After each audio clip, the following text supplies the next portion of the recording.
You have a lot of great papers on the optimal ways to run A/B tests. Let's say you have multiple times you can run a test or just one time and you want to figure out what the sample size should be. Why do you think companies are so averse to running experiments? One of the things we struggle with is we'll say, hey, according to the model, you should be spending a lot more on YouTube or a lot more on podcasts or a lot less on this channel. The payoffs could be very large, yet sometimes we hit this organizational inertia.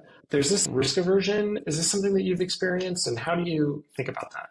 I spent 2 or 3 years as a cheerleader for experiments, saying if you want to know the answers to these questions, you really should be running experiments.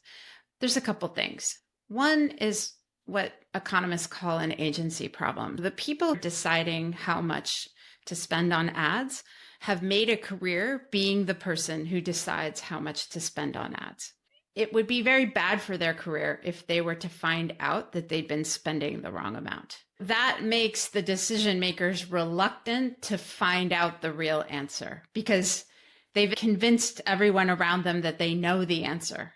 The execution is actually incredibly complicated, especially in the media space, because you need your media provider to randomize the advertising for you. So there's a lot of communication overhead in getting that to happen.